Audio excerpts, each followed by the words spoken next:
Hello friends, ये chemistry का question paper class 12। आइए इसे सॉल्व करते हैं। देखिए, एक क्वेश्चन फर्स्ट है, इस पर फिल द ब्लैंक दिए हुए हैं। जैसे पहला है, सभी विलयनों के अणुसंख्या गुणधर्म वास्तव में आपेक्षिक अवनमन से संबंधित होते हैं।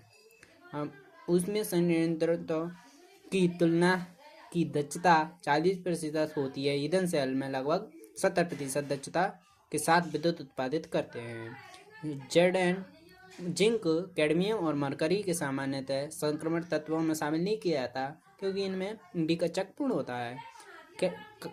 कार्बन टेट्राक्लोराइड में घुली ब्रोमीन को एल्कीन में डालने पर ब्रोमीन का लाल रंग विलुप्त हो जाता है क्योंकि यह किसी अणु में असंतृप्ति की पहचान करने के लिए एक महत्वपूर्ण विधि है। अमीनो अम्ल, अमीनो में एक उप असहभाजित इलेक्ट्रॉन युग्म उपस्थित होने के कारण चार की भांति व्यवहार करते हैं। ये तो आपको पता है क्योंकि अमीनो अम्ल पे जितने अधिक एकाकी इलेक्ट्रॉन युग्म होंगे उतना ही उसकी चालकता अधिक होगी। और प्रोटीन अम्ल, प्रोटीन के जल अपघटन में केवल अमीनो अम्ल ही प्राप्त होते हैं क्योंकि प्रोटीन अमीनो अम्ल से ही मिलकर बना होता है। अब देखिए, अब एक क्वेश्चन नंबर सेकंड नंबर पे दिए हैं सत्य। आप देख सकते हैं कि विलयन की चालकता तनुता पर साथ बढ़ती है। ये असत्य है क्योंकि घटती है। और जलीय विलयन की संयोजी आयन जिसका परमाणु क्रम 25 है, उसका चुंबकीय आघूर्ण का मान 5.92 BM होगा। ये भी सत्य है। हाइड्रोकार्बन, ब्रोमीन आयोडीन और पॉलीक्लोरो व्युत्पन्न जैसे भारी होते हैं। ये भी सत्य है। एल्किनों में नाभिक स्नेह योगात्मक अभिक्रियाएं देखी जाती हैं। इसके विपरीत एल्डी और कीटोन में नाभिक स्नेह अभिक्रियाएं प्रदर्शित करते हैं। ये भी सत्य है। निम्नतर एलिफेटिक एमीन जल में विलय होते हैं, लेकिन जबकि उच्चतर एमिनो अम्ल में आवश्यक रूप से अविलय होती हैं। यह भी सत्य है। घरेलू उपयोग में की जाने वाली शर्करा का ग्लूकोज होती है, नहीं उसको सुक्रोज के रूप में प्रयोग करते हैं।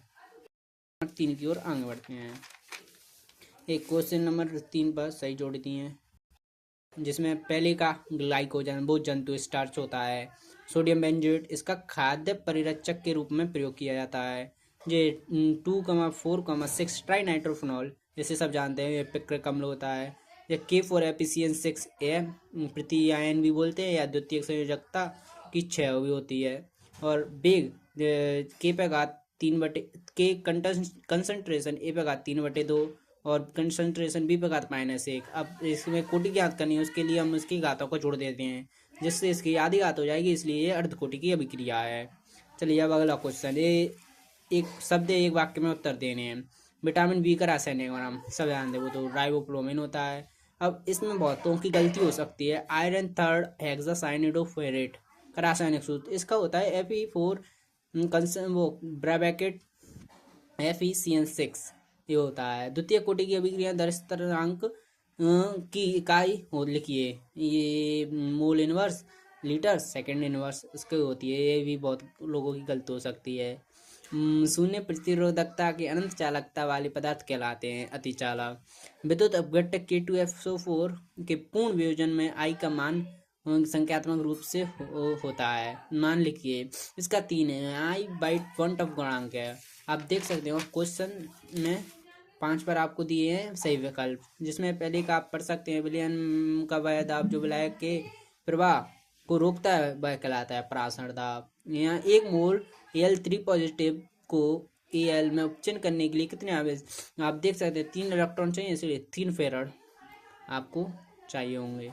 किसी रासायनिक अभिक्रिया में 10 डिग्री सेल्सियस ताप बढ़ने पर वेग स्थिरांक का लगभग वृद्धि होती है, उसका दोगुनी हो जाती है। डी ब्लॉक तत्वों की कुल संख्या 40 होती है। सैलिसिलिक अम्ल में एसिटिलीकरण से प्राप्त होता है एस्प्रिन। और अम्ल क्लोराइड के बेरियम सल्फेट पर अवलंबित पैलेडियम उत्प्रेरक पर हाइड्रोजन से एल्डिहाइड प्राप्त करते हैं अभिक्रिया। ये तो रोजनमुंड अभिक्रिया इसे तो दी है। और अब बस और पूरा पेपर तो सिंपल ही आया था।